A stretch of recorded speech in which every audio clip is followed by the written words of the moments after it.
compromised in their business than they were a few days before.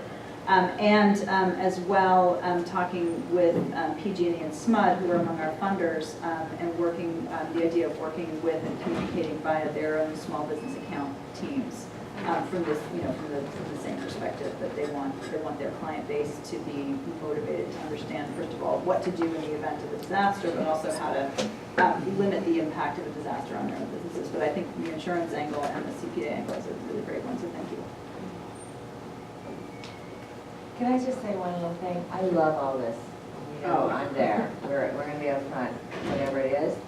But in sitting on the committee, and Meg just really trying to, focus on you're a small business, and I really went back and thought about that, and thought about some of our business plan and how our, first of all, it being in our policy manual, when someone hires and has to read 23 pages is stupid. They're not going to remember anything. Then we have our verbals, our staff going to use a separate piece of paper. Don't know where that goes. And then the daily talk, right? We talk about if things happen. But the truth of the matter is, in thinking this all the way through, some really crucial things. Talk about a small disaster and how it's going to help. If I didn't have electricity for 4 days, that's a disaster, you guys. That's huge. So if we're all impacted by, let's just say, power, just saying that got us what we're going to do. You tape the walk-ins and refrigeration units closed, you put your initials on it, the time and the temperature that's in there, and you tape the thermometer on the outside. So if indeed you have to walk into that walk-in or freezer, you take the thermometer with you, you measure the temperature again, you do what you need to do, and you step out, you re-tape the walk-in, reach-in, or whatever it is. If we get to that day where we say it is now, we're 2 days into this, we're losing product, you get the camp stoves out and you cook everything that we have. You call the families to come in, whatever we have to do. We're not going to let that food go to waste, and hopefully we can save something that's in our freezer. Unfortunately, we don't freeze a lot of stuff, so we're kind of in trouble after about 4 days. The B&L is going to have 4 tomato cans and some olive oil. But just the thought that we think of it, right? And that how do we take care of our immediate families? How does Maria, with her 3 children, the backgrader, feed her family for 4 days with no electricity in Sacramento? So I just know if I could put 56 of us into our building, then we can be resourceful and save the product and help those families for a few days until we can get back online. So that was just something that came out of the conversation. And I'd just like to jump, because that's a great point, Bob, and I'd like to jump on that. One of the consultants that we work with, I've gotten to know through this process, in talking about engaging with community resiliency efforts, makes the point very similar to what you just made, and to your comment about Walmart, which is one of the things you should do for yourself as a small business is figure out what role you want to play as a small business in your community after something happens. So not just what do you need to do to keep yourself or get yourself open and online, but what can you do and what do you want to do for your community to support it? And I think that example of not letting your food go to waste but using it to feed members of your staff and their families, that's a brilliant example. And some businesses that's kind of an easy answer. Walmart, that's a pretty easy answer. They have a lot of stuff. Some other businesses it might be more challenging. Daycares is a really interesting, insightful piece of information. And there's a lot of businesses that, if you've been through this, that are needed that you wouldn't think of automatically. Dry cleaners.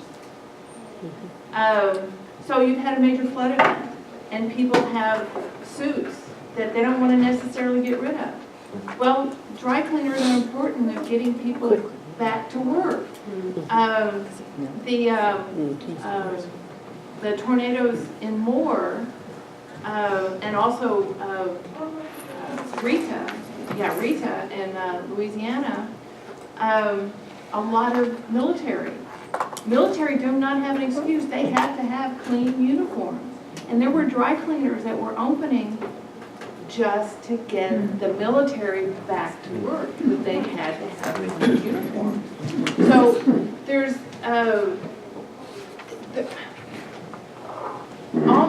now, one of the things that you should know, and there's nobody here that it may impact, but one of FEMA's directives is to hire locally when it comes to disaster recovery. So they're going to hire local construction companies for debris removal. And they're going to, so there's construction companies and big owners of big trucks and things like that. They're going to get back to work quicker because they're going to have jobs. So all of those companies need to make sure that they're on the federal contracting website. Hotels need to be prepared to have, lots of rooms at government rates. It's just amazing that if we go back to that 3-hump camel, what needs to happen in that first phases of recovery and how local businesses can get back to work, but only if you're prepared. It's, and when we're talking a major catastrophe, there's going to be some businesses that are completely wiped out. But my sister-in-law's brother managed a bank in Moore, and his bank was gone, but every one of his employees lived because they were in the vault. And so they just needed, and they had the time because the sirens went off early. They did all the backups. They did everything they needed to do. They took the cash in with them. They were operating out of a different storefront in a week. So there's a lot that you can do even if your business is wiped out. Well, Are we done? Yeah, I think we're gonna wrap there. Any further questions? Yes. I just had a question first for Melinda. The daycare, that just kind of like and I wrote myself a note about that because that's not something you would first think in planning. So at a federal level, how did you address that? Working through our partners at DHHS, there have been like in Sandy, and I think it was in Eureka in Houston, they had temporary daycare set up so that people could go back to work. So it would be temporary sites, and then as far as They had to meet certain safety standards. and Right, things like right. that. But frequently you can't reopen your schools, or a school facility might be functioning, but they're not, school's not in session, so they use those facilities. And communities have to think about those things. And it's actually a really good opportunity for nonprofits. Right. Nonprofits are very important in disaster recovery because they can fill in those gaps that others may not be able to.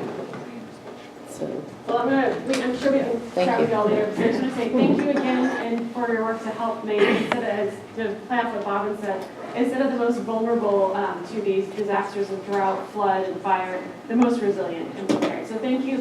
Help me. Thank you.